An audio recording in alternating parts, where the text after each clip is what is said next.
Hello అండి, welcome to kitchen cravings with Raji. ఈ రోజు అయితే నేను ఎగ్ ఫ్రైడ్ రైస్ రెసిపీ అయితే చెప్తున్నానండి. మీ ఇంట్లో కూడా ఎప్పుడైనా రైస్ ఇలా మిగిలిపోతే మీరు కూడా ట్రై చేసి చూడండి. చాలా బాగుంటుందండి టేస్ట్. అందరూ మర్చిపోకుండా నా ఛానల్ని సబ్స్క్రైబ్ చేసేసుకోండి ఫస్టే. కిచెన్ క్రేవింగ్స్ విత్ రాజీ. అందరూ ఈ వీడియోని స్కిప్ చేయకుండా లాస్ట్ వరకు చూసేయండి. ఎగ్ ఫ్రైడ్ రైస్ రెసిపీ ఎంత బాగా వచ్చిందో ఈ వీడియో చూస్తేనే మీకు అర్థమైపోయి ఉంటుంది. చూసారు కదా, నేను చాలా ఎంజాయ్ చేస్తూ తిన్నాను food. So egg fried rice ఎలా చేయాలో చూసేద్దాం రండి. ముందుగా పాన్ పెట్టుకుని 3 స్పూన్స్ ఆయిల్ అయితే యాడ్ చేసుకోవాలండి. తర్వాత గార్లిక్ చిన్న పీసెస్ కింద కట్ చేసుకుని యాడ్ చేసుకోవాలి. తర్వాత జీరా, ఆనియన్స్, చిల్లీస్ యాడ్ చేసుకుని బాగా ఫ్రై చేసుకోవాలండి. బాగా ఫ్రై చేసుకుని టొమాటో పీసెస్ అయితే యాడ్ చేసుకోవాలండి. యాడ్ చేసుకుని బాగా మిక్స్ చేసుకోవాలి. కొంచెం మగ్గిన తర్వాత మసాలా జింజర్ గార్లిక్ పేస్ట్ అయితే యాడ్ చేసుకోవాలండి. ఇది ఎలా ప్రిపేర్ చేసుకోవాలో నేను ముందు వీడియోలో అయితే చెప్పానండి, ఒకసారి చూసేయండి. ఫస్ట్ వీడియో ఉంటుంది షార్ట్.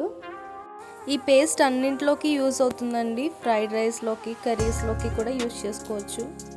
తర్వాత 1 ఎగ్ బీట్ చేసుకుని ఇలా వేసుకోవాలండి. జస్ట్ అలా ఉంచేయండి, డోంట్ స్ప్రెడ్ ఇట్.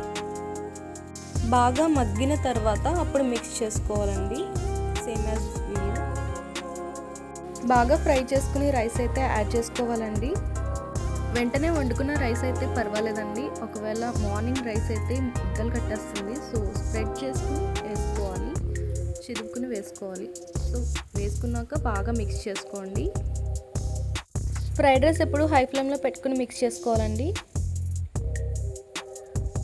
గ్రేవీతో బాగా మిక్స్ చేసుకోవాలండి. బాగా మిక్స్ చేసుకున్న తర్వాత 1 spoon salt, 1 spoon chilli powder add చేసుకుని బాగా మిక్స్ చేయాలండి.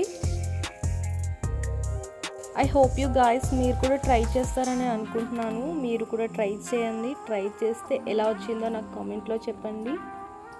Thank you so much for supporting. మీరు మీ ఫ్రెండ్స్కి కూడా షేర్ చేయండి. నా ఛానల్ని సపోర్ట్ చేస్తూ ఉండండి. అండ్ లాస్ట్లో కొరియాండర్ కూడా యాడ్ చేసుకోండి. టేస్ట్ ఫ్లేవర్ బాగుంటుంది. ఫ్రైడ్ రైస్ అయితే రెడీ అయిపోయిందండి.